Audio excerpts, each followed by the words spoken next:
These sketches were all made in the same place at the same time by 3 different artists, and they all look completely different. Today I'm out sketching with 2 of my artist friends who have totally different approaches to me. I'm Charlotte Ellis, a semi-abstract coastal artist who loves nature and sketching birds as well as the coast.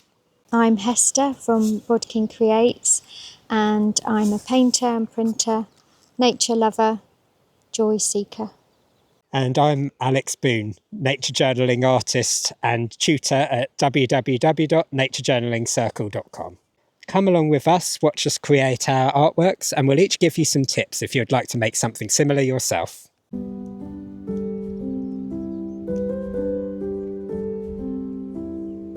Settle in.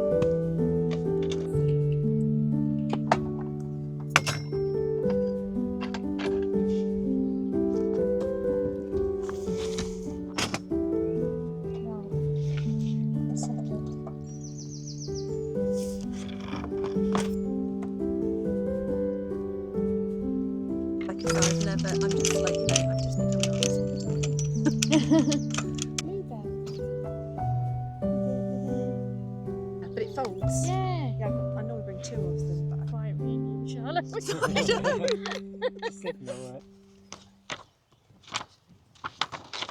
What do you do for your warm-up? depends really. Like today, what I'm doing is I'm just looking at lines and looking at shapes. So again, my eyes I love like views within views. So like over here, see where that hill's coming down and then the other hill's coming down, and there's the trees kind of growing up, a little bit like Sycamore Gap, where the tree kind of grows up in between. And then you're looking through these trees here in the foreground. So I like that. I love that whole... So you'd start there, just the essence of the place first, before I would zoom in on anything. Go through my senses. I'll do like soft wind or sunny or... It's interesting because like if I'm out and I'm sketching the birds, just got no time to warm up. You just got to... You're just capturing every line, every... That's good. And it's reminding yourself, isn't it? It's not about the finished piece at the end. Yeah. Do you warm up, Alex? Do you just... I tend to go straight in. Yeah. But I'm going to use a marker pen so I can't fuss. Yeah, I often do that as well. I really like that. And it's funny, isn't it? Because I used to think, that'll just make me like too worried about putting any mark down, but it doesn't. It kind of gives you a freedom. I stain my pages as well before I come out. So that's oak gall ink there, which I've made, but actually this I've just done with a tea bag. And I don't linger on a sketch at all. I don't sort of think, I've got to spend this amount of time on it, that's not finished. It's kind of like once I think, I've done my lines from that, I just then move on and into that next one. Alex always said it as well about me, didn't you? I take ages to settle. I'm like a dog that, when they go round and round, sort of faffing, and then half an hour, then I'm in. I think as well when I'm sketching, I work very, very loosely. And then something will catch my eye, and then I like to do a real close-up, detailed drawing as well. I just think that compared with how I used to sketch, just so much more looser now. Aren't you? Yeah. Was that a conscious thing that you wanted to do that? No, I think it's just a speed thing. It's just, I like to kind of whack something down a lot more these days. Yeah. And it will become more detailed, but I like to feel that I could stop at any time. So I go straight in with a drawing and think, okay, well... And if you get the energy in first, can't you, then come in? Yeah, then you can go, okay, well, that's my drawing. And that's already something after 5 minutes. But then the more time you have, the more you can put into it. I think if I go fast, I have less time for my brain to engage. I can just enjoy the movement. And it gets messier and messier as it goes on, because I'm... I go the other way. It's funny, isn't it? It just depends. That lovely splodge there, turn that into the moon or the sun. Do you get that a lot, Alex, when you're out? Yep. I think I'll get one of them little leads that dogs have. So nervous, don't come near. Andy offered to sew one on the back of my top. Oh, that's fun. I think if I'm in the zone, I don't worry about it as much as I used to. I think I now just get in that zone, really, don't you? And then all of a sudden you realise there's somebody watching you. And it is a bit of a spectator sport sometimes. It feels like that. I love nervous might bite. And I think because mine don't look like a finish, it's a feeling sometimes, not a true representation. That when somebody's looking at it, You're worried about what they're looking at. well, sometimes you're sort of drawing from within, aren't you? You're just drawing your feelings, or you're just loosening up. It's not a. I'm not painting a picture. Yeah. It's like people looking right into your insides and seeing what's in Yeah, there. and how you're interpreting it, or if you are, say, drawing the birds or something, sometimes all the little lines that you've made, they mean so much to you, Yeah. but to someone else looking at them, they Yeah. might think, well, that doesn't look like a heron. I've had people comment actually on my videos saying that they haven't drawn outside because they felt nervous about people watching them. I don't mind people watching. I don't want to chat to anybody. I just want to be in my own bubble. I think it's a lot of people they're just excited to see someone painting. I don't think there's never any kind of ill intent in that. No, They're not at all. They're just interested, and that can be really nice actually. I think we're all in the business of trying to inspire others to do a bit more of this That's sort of that thing. uniting, that's the thread, isn't it, that kind of weaves through.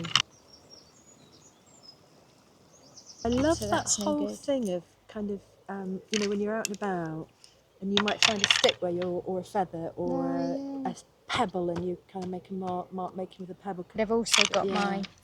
the reeds Yes, from the wetlands. Yeah. Well, I often do it with feathers. I often use like feather yeah, I've nibs, not which done is really feathers. nice. Back to the oak ball and the reed this time. And sometimes I'll just bring some blanks out and I'm just drawing the essence and how I feel. So I'll just go over that. Sometimes I'll fill up the reservoir of my water brush. Yeah. And I'll use seawater Yeah, or yeah, pond yeah. water or muddy puddle water. Yeah. It's not very good for the water brushes to put behind a muddy puddle in, but you do get, essence of muddy puddle in your drawing. Is quite fun. I like as well, like sometimes I'll go for a swim, and before I swim I'll do a quick sketch, and it might be just like a little quick watercolour sketch, and then I'll go for my swim, and then I'll collect some water and I'll use the water to paint with, and then I'll sketch again afterwards, and the energy difference is incredible. I don't know, I think as well you naturally stop more when you're outside and you're sketching or you're painting, because your eye gets caught by something else. The depth of vision is so much larger, isn't it? The sky so much higher than if you're sort of indoors. Yeah. And then so I think you naturally just stop and you look, and then you come back, and then that gets reflected into your work as well. Just a few top tips to loosen up. Standing further back with your brush, using a thicker brush than you'd normally use. And I had another one that's gone out my head. Oh, use your non-dominant hand if you want to just... So I'm right-handed, I might just switch to my left just to have less control. So just some ways to keep it flowing. Everybody's going to see the world differently. Everybody's going to see a scene differently. So it's about just taking time to look and see what appeals to you in the scene, because you don't have to include everything. Look at the bit that draws your eye, look at the bit you want to focus on, and then you can dismiss so much of the rest of it. And when I'm sketching here, I'm just trying to capture a feeling of it, just the essence of the orchard, just bit by bit really. And then I take these sketches away and then use these to do some paintings. I think one of the important things about when you're outdoors sketching is to not get too hung up on what the results are.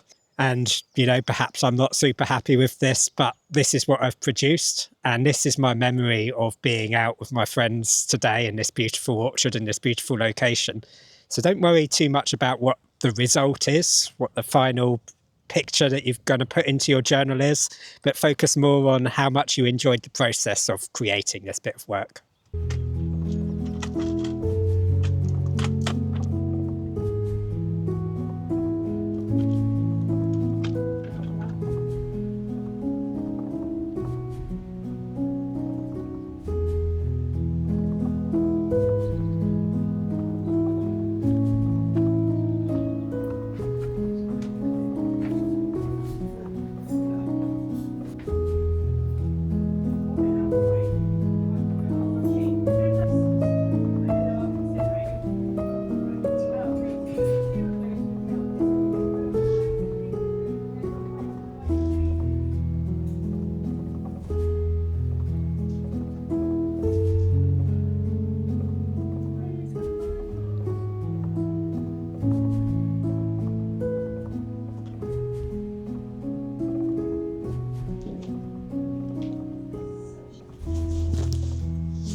thing that surprised me, and I was saying it to you, is that I'm sort of quite solitary often. I'm out on my own and I'm just sketching. I really like that because I can then kind of move from place to place, and if a place doesn't quite work, I can kind of move on to somewhere else.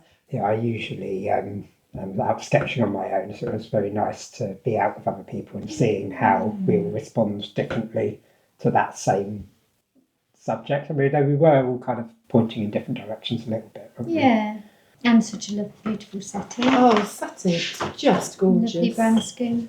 Gorgeous. I thought it would be quite nice to have a little look through our sketchbooks, because that was really quick, but what we just did out there together, and it's quite nice to see how we work differently, sort of generally in different circumstances, maybe when you've got a bit longer or are in the studio or whatever with your sketchbook.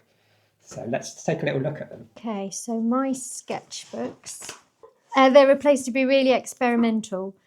And again, they are seasonal, but not in any particular order, or that's colour themed.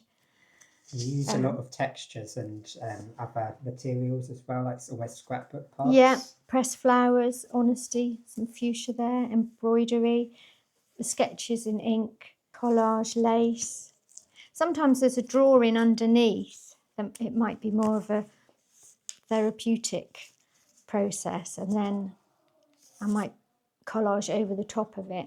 And this is quite different from the one that you did out in the field today. Is that because you've got more time to keep on adding bits and finding materials? Yes, but the other one I might go back to and add more to it. This one might be slightly more sketchy, I'm not sure. So photographs, little envelopes. They're not neat, things aren't cut, they're not precise, they're just a page of a feeling or a theme. Very colour themed, aren't they? Yeah. Yes, I use my sketchbooks in lots of different ways. Sometimes they lead to paintings, but sometimes they lead to prints. And I'll go out on the foreshore and see what birds I can find and which one, is kind of capturing my attention. So this one is the curlew, and there's a few curlews actually that live along the foreshore near where I am. And I'll start by looking at their wing shapes, at how their movements, loose sketches, and then I'll build on those back in the studio. I'll focus in on certain parts a little bit more. And then I'll start thinking about how I'm going to use that to sort of plan out the composition of the print that I'm going to do. So I can sort of think about different placements of it, where I want it to be. And that will then lead on to something like that. So that's lino print, curly lino print. And then alongside that, I'm also, whilst I'm out there, I'm just sort of capturing that feeling, that sense of the estuary. So there's washing lines here. I'll often work just tonally, so that I'm not thinking about colour. I'm really just thinking about the shapes. All places that sort of just give me that calm feeling. What ink of is being this out and that you're about. using? It's got this lovely blue colour. Yeah, it's Daniel Smith watercolour paint. Oh, it's watercolour. Yeah, Okay. it's Daniel Smith watercolour, and this is Prussian blue. Lovely. It gives a really nice, calm sense with it. And then I'll often use that as well. Again, another one of my bird sketching books. So it's just whatever I see. And they start with very loose marks often. Initially, it's just these gestural movements of how they're searching for food, how they're feeding, how they interact with other birds when the other birds arrive. My work is a little bit different because it's a nature journal rather than a sketchbook. So in here, I am deliberately exploring more than sketching. I am writing and keeping lists. Like Charlotte, I like to look at birds from different angles and try to capture them as they're moving around in front of me. All of this being quick gestural drawing. But I'm also writing down the things that I notice about their behaviour, identifying them, and keeping lists of all of the species that I've seen or heard on each day.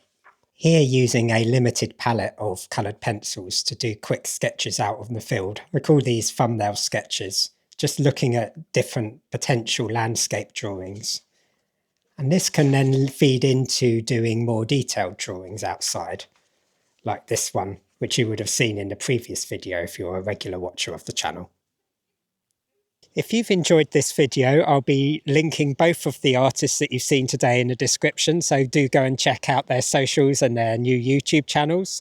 If you'd like to learn more from me, you can find me at www.naturejournalingcircle.com, and I also have a sign up to my newsletter in the description below, where you can get lots of news and free nature journaling resources.